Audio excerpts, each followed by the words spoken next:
Vous êtes sur RTL. RTL Matin. Yves Calvi jusqu'à 9h30. Vous savez quoi, il est 8h47. Bonjour Laurent Gérard. Bonjour Yves. On est bien, non? Oui, à 8h47, je sais pas, il y a des petits... On rit à 8h47. On rit toujours à 8h40. Toujours. Bonjour mademoiselle Jeanne. Bonjour monsieur Calvi.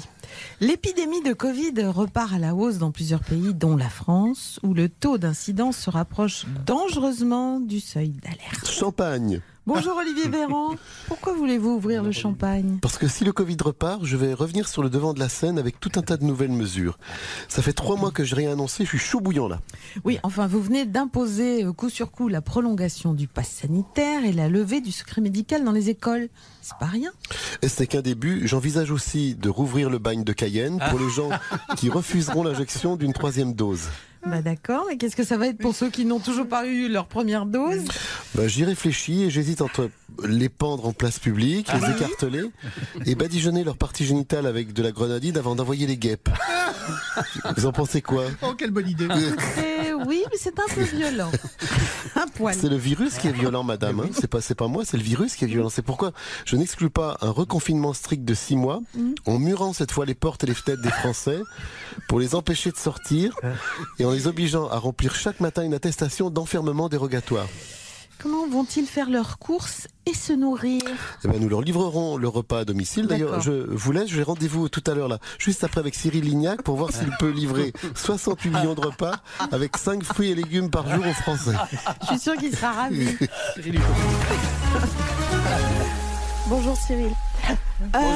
Marine Le Pen, qui continue de baisser dans les sondages, vient d'inaugurer son nouveau QG de campagne. Elle a accepté pour l'émission Recherche appartement ou maison de nous la faire visiter.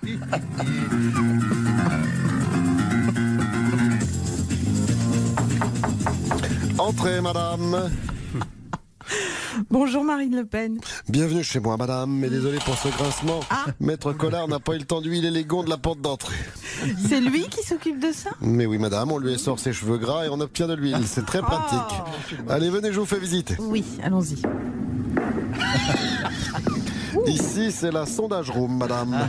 Le Rassemblement National est un parti moderne. Tenez, je vais vous montrer. Je vais demander à mon petit Jordan Bardella d'activer la machine à sondage. Il appuie sur le bouton et un son va nous dire quel effet a eu mon dernier discours sur l'opinion. C'est pas très bon, non? Oui, occupez-vous de vos affaires. Allez, plutôt par là. Ouh là là, c'est immense. C'est quoi cette pièce fermée? Madame, c'est le cœur nucléaire de ma campagne. À l'intérieur, tous mes soutiens écoutent en boucle mes discours. On peut entrer? Mais je vous en prie, madame. Ouh là là. J'ai l'impression que votre équipe de campagne écoute plutôt les discours d'Éric Zemmour. Les Français, on ne s'habille pas avec des vêtements qui datent du 7e siècle en Arabie Saoudite. On ne met pas de burkini, on ne met pas de... C'est bien ce que je disais. On ne met pas de voile. Bon, écoute, je commence à en avoir assez de vos insinuations, madame. Allons plutôt dans mon bureau. Tiens, c'est ici. C'est ici, voilà. Mais qu'est-ce que c'est que cette musique? Guten Tag, ma petite fille. Mais qu'est-ce que tu fais là, papa? J'ai assez d'ennui comme ça. Je suis venu t'apporter ma collection de disques de musique militaire allemande de la Serbe, n'est-ce pas, que j'avais édité. Cela égayera un peu ce QG de campagne que je trouve un peu morose, n'est-ce pas? Et l'ambiance, vois-tu, ce n'est pas un point de détail. Mais c'est un cauchemar. Allez hop, dehors tout le monde. Puisque je suis traité comme un vulgaire migrant qu'on expulse, je vais offrir mes disques à monsieur Zemmour, ainsi que ce casque à pointe qui lui siera à merveille. L'indemnité inflation de 100 € annoncée par Jean Castex pour contrer la hausse du prix de l'essence ne satisfait pas les écologistes qui réclament des mesures plus radicales. Faisons le point avec notre spécialiste en écologie, Nicolas Hulot. Je survole actuellement la réserve d'Europe Écologie Les Verts et les discussions sont agitées. Sandrine Rousseau propose de changer le mot carburant en mot carburante pour plus d'inclusivité. Yannick Jadot lui répond que, je cite, putain Sandrine, c'est pas le sujet. Et Sandrine Rousseau vient de lui envoyer son bol de riz complet dans la figure. Ah oui, dites donc, c'est tendu.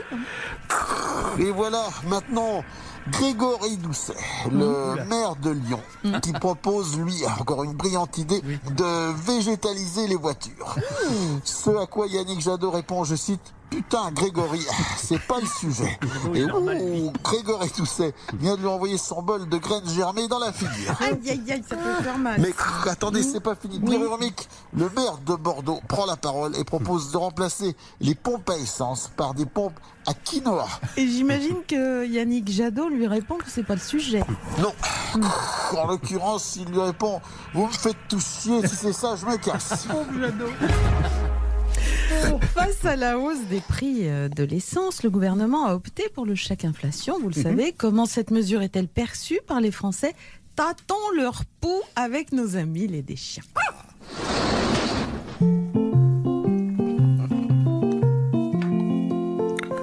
3615, le code qui n'en veut du carburant, avec aujourd'hui mon ami Bruno Lochet. Alors, mon Bruno, est-ce que toi, tu es, comme qui dirait, affecté, comme tous les Français d'ailleurs, c'est le sujet du moment, par la hausse du prix de l'essence? Ah ben oui, parce que moi j'ai une mobilette, c'est un Peugeot 103 SP, et ça consomme, ces petites bêtes-là.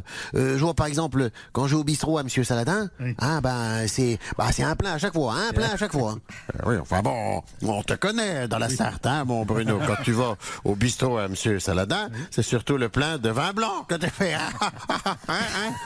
Oui, n'empêche qu'après mon plein de vin blanc, je peux plus redémarrer ma mobilette. J'ai beau y mettre du gibolin, ça marche pas. L'autre jour, j'ai même fait pipi dans le réservoir, ça n'a pas marché non plus.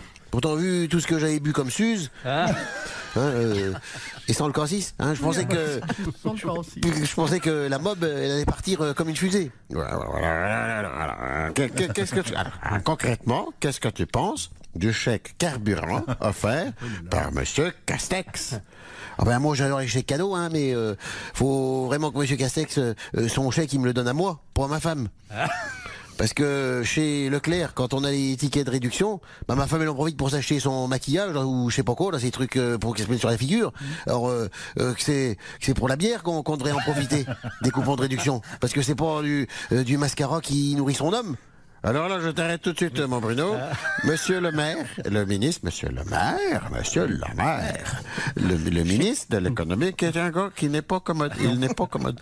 Il a dit que le chèque carburant, il serait réservé, écoute bien, à ceux qui travaillent ou chômeurs pour qu'ils trouvent du boulot. Oui, mais je suis pas d'accord. C'est de l'escroquerie. Quand on fait un cadeau, c'est pas pour attendre quelque chose en retour.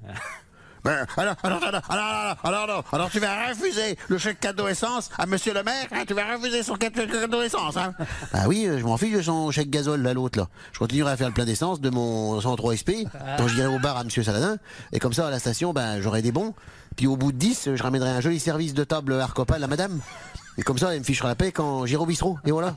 Vu sur 7 ans. Donc, j'ai envie de dire, qu'as-tu dans ton panier? Un chèque cadeau.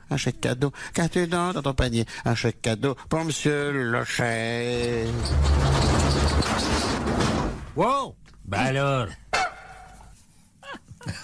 Et voilà. On en a peu de générique à Charlie Oleg. On n'en a pas entendu le générique à Charlie Oleg. Sinon, on est perdu. Oui, rendons hommage à Charlie Oleg, vous avez raison. Oui. On ne le fait que trop peu.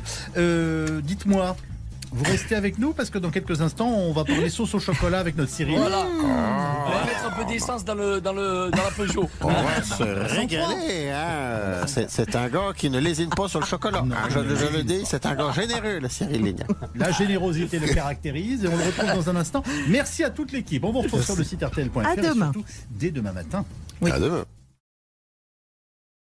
Merci d'être aussi nombreux à nous écouter. Retrouvez toutes les imitations de Laurent Gérard sur l'application RTL, ainsi que sur toutes les plateformes partenaires. N'hésitez pas à vous abonner pour ne rien manquer, mais aussi à partager vos épisodes préférés et à mettre plein d'étoiles. À très vite.